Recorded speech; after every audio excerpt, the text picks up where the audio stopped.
ತಾಲೂಕಿನ ಕಾಂಡೀಕೆರೆ ತಾಂಡದಲ್ಲಿ ಒಂದು ದುರ್ಘಟನೆ ನಡೆದಿದೆ.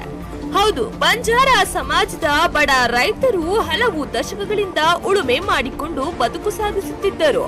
ಜಮೀನಿನ ಮೇಲೆ ಅರಣ್ಯ ಇಲಾಖೆ ಅಧಿಕಾರಿಗಳು ಏಕಾಏಕಿ ದೌರ್ಜನ್ಯ ನಡೆಸಿದ್ದಾರೆ ಎಂಬ ಆರೋಪ ಕೇಳಿ ಬಂದಿದೆ.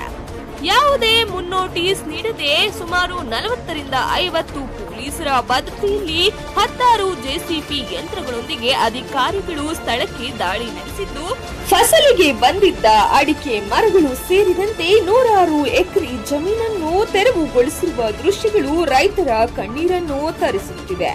ತಮ್ಮ ಜೀವನವನ್ನೇ ಆ ಭೂಮಿಯ ಮೇಲೆ ನಂಬಿಕೊಂಡಿದ್ದ ರೈತ ಕುಟುಂಬಗಳು ಈಗ ಆತಂಕದಲ್ಲಿ ಬದುಕುತ್ತಿವೆ. ನಮ್ಮ ಮಕ್ಕಳ ಭವಿಷ್ಯ ಏನು, ನಾವು ಬದುಕೋದು ಹೇಗೆ ಎಂದು ಮಹಿಳೆಯರು, ವೃದ್ಧರು ಕಣ್ಣೀರು ಹಾಕುತ್ತಿರುವ ದೃಶ್ಯಗಳು ಮನ ಕುಲುಕುತ್ತಿವೆ. ಸ್ಥಳೀಯ ರೈತರ ಹೇಳಿಕೆಯ ಪ್ರಕಾರ 50ರಿಂದ 60 ವರ್ಷಗಳಿಂದ ಈ ಭೂಮಿಯಲ್ಲಿ ಕೃಷಿ ಮಾಡಿಕೊಂಡು ಬರುತ್ತಿದ್ದೆವು.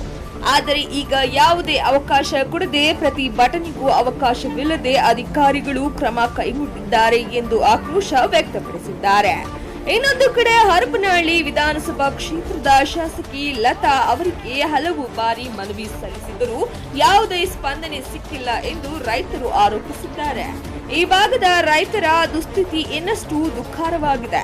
ವರ್ಷದ 12 ತಿಂಗಳಲ್ಲಿ ಕೇವಲ 2 ತಿಂಗಳು ಮಾತ್ರ ಊರಿನಲ್ಲಿ ಬದುಕುವ ಪರಿಸ್ಥಿತಿ, ಉಳಿದ 10 ತಿಂಗಳು ಬದುಕಿಗಾಗಿ ಚಿಕ್ಕಮಗಳೂರು, ಕಾಫಿ ಎಸ್ಟೇಟ್ಗಳು, ಉಡುಪಿ, ಮಲ್ಪಿ ಭಾಗಗಳಲ್ಲಿ ಕೂಲಿ ಕೆಲಸಕ್ಕಾಗಿ ವಲಸೆ ಹೋಗಬೇಕಾದ ಪರಿಸ್ಥಿತಿ ಎದುರಾಗಿದೆ. ಇದೀಗ ರೈತರು ಒಂದೇ ಪ್ರಶ್ನೆ ಕೇಳುತ್ತಿದ್ದಾರೆ, ನಮ್ಮ ಗೋಳು ಕೇಳೋರು ಯಾರು ಇಲ್ಲವೇ?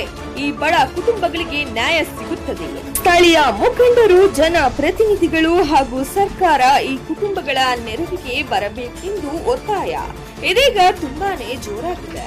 ಈ ಘಟನೆಗೆ ಸಂಬಂಧಿಸಿದಂತೆ ಅರಣ್ಯ ಇಲಾಖೆ ಇನ್ನೂ ಅಧಿಕೃತ ಸ್ಪಷ್ಟನೆ ನೀಡಿಲ್ಲ.